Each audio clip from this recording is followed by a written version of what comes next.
बिस्मिल्लाहिर्रहमानिर्रहीम। अस्सलाम वालेकुम वरहमतुल्लाहि वबरकातुहू। वखरी गाल है कि मैं आज वखरी जाद उत्ते मौजूद हाँ थोड़े वास्ते। गुजारिश है मैं इत्थे क्यों आया खड़ा ये बार बियाबान दे विच। इत्था मैं नहीं आया खड़ा, इत्था मियां नवाज शरीफ साहब ही आए हैं। आज मैं थोड़ा जहाँ तो अगू हकायक दे तो पर्दा चा के दसे सा दिखले सा ये जरी असा इत्था जा दे उत्ते आए खड़ू ये तैयब सुल्तान दा इलाका है। ये जमीन बेसिकली कैमरामैन मेरे दिखावे तो आगू एक काला कलर है बाड़ है सारा इथा ये परले पास जी बांध नुमा पे दिसदी ये फिश फार्म है। ये सरदार अवैस अहमद खान लिगारी साहब दे फिश फार्म है जेरे इमले विफाकी वजीर बिजली तो पानी दा सरदार अवैस अहमद खान लिगारी सरदार फारूक अहमद खान लिगारी दे साहिबजादे हैं। ये सारिया जमीन हुन्ने जान तो अगू याद होवे तो एक रजी फार्म स्कैंडल बनया जन मियां नवाज शरीफ साहब कायद हिजब इख्तलाफ होने उहदे विच रजी फार्म दा स्कैंडल रजी फार्म है एक पूरा जमीन है वो फरोख्त की गई है। वो दसाया दिखाया है गया सरदार फारूक अहमद खान लिगारी साहब को बदनाम या खराब करने दे वास्ते कि काला कलर जी जमीन है ये इतनी कास्टली बेची गई है। इन्हें दो नंबरी थे इन्हें फ्रॉड थे इन्हें धोखा थे। हकीकत है कि ये रजी फार्म नहीं मियां नवाज शरीफ साहब इथा ही आए हैं। इथा आके ये हुण कुछ सूरत हाल इन्हीं बेहतर है लेकिन हूँ वेले इथा इतना इतना कलर होंदा बंदा मतलब धस वेंदा विच पानी दे चिक्कड़ दे बिल्कुल जिवें दे दे संगला काला बार नमकियात जमीन दे बेशुमार तो कलर जिमें दिसदा पिया कोई फसल नहीं थी कछ नहीं थी जिमें मैं तो दसा इतना वसी तादाद दे विच मिकदार दे विच फिश फार्म बनाए गए जिन्हें दी मच्छी पूरे पाकिस्तान दे वड्डे वड्डे होटलें दे उत्ते 5 स्टार होटलें दे उत्ते वड्डे वड्डे शहरें दे विच वेंदी है। लोग इतना भी लोकल लेवल उत्ते गिनदन लेकिन इहदी जिहड़ी ज्यादातर पैदावार है वो उन्हें वड्डे होटलें दे विच वेंदी है। मियां साहब अपने सारे लाओ लश्कर को हिजब इख्तलाफ दे लोगों को बोले नसरुल्लाह खंदरी शक गुरचाणी साहबान ये सारे उन्हें दे नाल रलन उन्हें दा इरादा सा चोटी जेरी कनो आऊं इथा रजी फार्म दे उते लेकिन चोटी जेरी ये सारे इलाके जे रहन ये सरदार फारूक अहमद खान लिगारी दे हन। गवर्नमेंट या एजेंसीज ने रिपोर्ट किया कि तुसा इथों वेसो तो को खतरा है तुसा कई मसले का शिकार थी सकदो लोगों की अपने सरदार के खिलाफ कई किस्म की गाल सुनने दे विच कोई हैकी पैकी थी सकती है। तुसा इथों ना वजो तुसा जामपुर कने वजो वो जामपुर कने आए हैं पूरे लाओ लश्कर दे नाल मीडिया सारे को नाल घेन के असा तो अगू रजी फार्म दिखे ने जेरा फारूक अहमद खान लिगारी साहब ने वेचे अगो इन्हें पासो है 14 वाली पुल वो 14 वाली पुल दे उते उन्हें ऊ वेले नून लीग दे बल्कि होनी हैं पे मीर मिर्जा खान तालपुर साहब उन्हें दी आके एक प्रोग्राम करवाया जलसा करवाया मियां साहब इतो फारिग थी कि उठे ही गए सियासी इख्तलाफ कनो सियासी वाबस्तगी कनो हट के मैं तो कहूँ हकीकत दिखावन दे वास्ते इथा आया। तुसा ये देख सकते हो वला एक दफा कैमरामैन मेरा दिखावे कि काला बारे कोई आबादी का नहीं अज तक और ये अराजी रजी फार्म नहीं आख्या वेंदा है को तैयब सुल्तान आख्या वेंदा ये तैयब सुल्तान दा एरिया ये जमीन हाल ही भी सरदार फारूक अहमद खान लिगारी दी मिल्कियतन इन्हें को कहीं नहीं फरोख्त किया गया।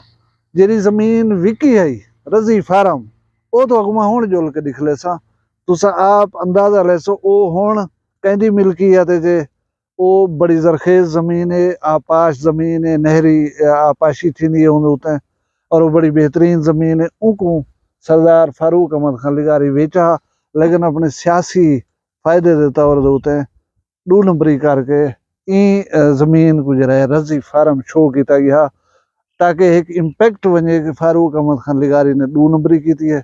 वो जमीन जरखेज है जाहिर है महंगी विकी है तो हूँ कीमत दे विच ये जमीन जिले दिखलाएगी लोग ला महाला समझे कि फारूक खान जो है वो मतलब ज्यादती की थी खड़े या करप्शन की थी खड़े जबकि हकीकत है हूँ रांदे जुलते हैं तो लिख लेना मैं रियल रजी फार्म उनकी तुम पोजीशन देख सो उनकी सूरत हाल देख सो तो खुद अंदाजा थी सी।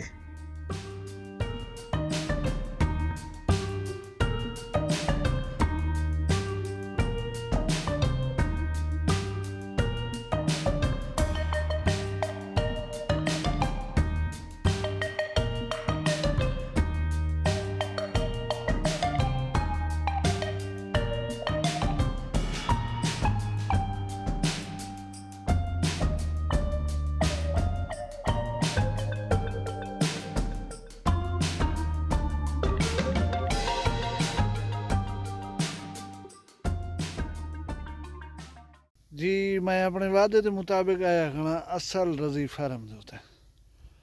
ये मैं उन्हें बार्डर के उत्ते खड़ा जा, तुम देख सकते हो काटन की फसल है। ये जरा बार्डर है ना, ये सड़क नुमा पई थी, ये रजी फार्म के बार्डर के उत्ते पई थी। इनका ढेर सारा रकबा हा। ये बंदा मेरे को मिले रक्शे वाला, मैं ही को पूछे मी हूँ कि ये रकबा हुण जरा है ये मस्तोई एक न। पहले ये रजी फार्म की दी मेमन कराची का कोई मेहमान आ की दी कने मस्तोई साहब की दिए 4 लाख रुपए दा विघा, 8 लाख रुपए दा एकड़। एक कोल है 14 मुरब्बे जमीन, 14 मुरब्बे जमीन उनकी दियाई वाला मस्तोई की दिया 4 लाख रुपए विघा। हुण उंदे बकौल कि ई विघे का जरा मुट्टा चलता पे 60,000 रुपए एक विघे का मुट्टा चलता पे। 60,000 रुपए विघा, 1,20,000 रुपए का एकड़ मुस्ताजरी का रेट है। तो ये तुस आप हुण अंदाज़ा ला गिनो। उन वेले सरदार फारूक अहमद खान लिगारी को खराब बदनाम करने के वास्ते ये मीडिया पूरे को दसाया गया है कि देखो सी ये बेकार ज़मीन ये फारूक लिगारी ने सस्ती बेची है, इन्हें करप्शन की थी। जबकि असल ज़मीन ये है जी तो मैं दिख लेना खड़ा। इन लह लहांदे हुए खेत देख सकते सा, इन सारा कुछ देख सकते। हुण एक मस्तोई साहिबन डेरा गाजी खान दे उन्हें दी मिल्कियत है। 14 मुरब्बे दी अराजी है और ये हुण लीज उत्ते दिती हुई है 60,000 रुपए विघा, 1,20,000 रुपए एकड़ मुस्ताजरी दे उत्ते।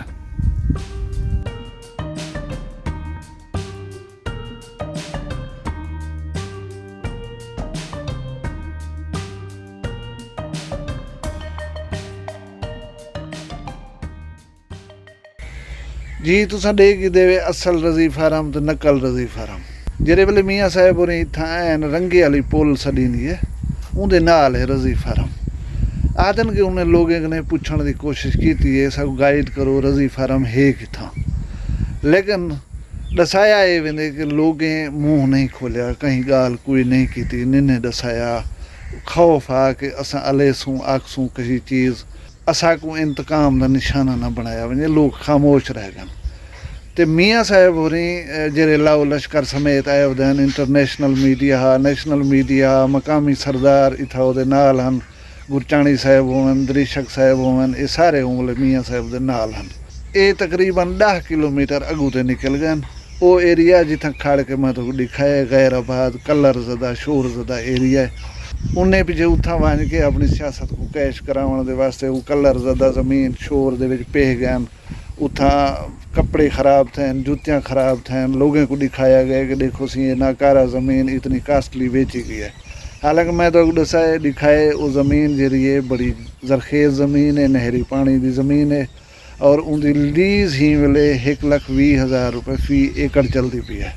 लेकिन वो वेले एक परसैप्शन बना दिता गया है कि फारूक अहमद खान लिगारी साहब ने ये 2 नंबरी करके ज़मीन सस्ती है, ना विकण वाली है, बेकार है, इतनी कास्टली से किमें बेच गए थे। तो पूरी दुनिया के सामने जरा इंपैक्ट गया फारूक अहमद खान लिगारी साहब के खिलाफ, वो बहुत बुरा मतलब इंपैक्ट गया हा। सियासत के सीने के दिल कह नहीं आता, मैं आता सियासत की अख के हया ही कह नहीं आता। तुसा देख और समझ सकते हो कि ई वेले सरदार फारूक अहमद खान लिगारी साहब के फरजंद सरदार अवैस अहमद खान लिगारी मिनिस्टर हैं नून लीग दे, और उन्हें दे एक पोतरा सरदार अमार अहमद खान लिगारी साहब MNA नहीं वेले नून लीग दे, दुनाए का ताल्लुक नून लीग ना। यानी कि सरदार फारूक अहमद खान लिगारी साहब की पूरी फैमिली जी है वो ई वेले नून लीग की छत्तर छाया तले है। हुण ये सारी चीज़ मेरा वंजण उथा तो दिखावन।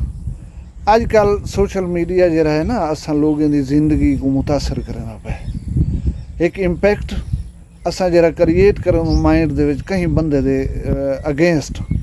मैं फर्ज करो ना नवाज शरीफ के नाल बैठा ना मैं मौका मिले इमरान खान के नाल बहन का, जेरिया गालें पहुँचदियाँ पैन सारे को ही मीडिया के थ्रू पहुँचदियाँ पैन। तो मीडिया तो को क्या होंदे क्या बना के दिखेंदे ये तुसां अज समझ गिनो।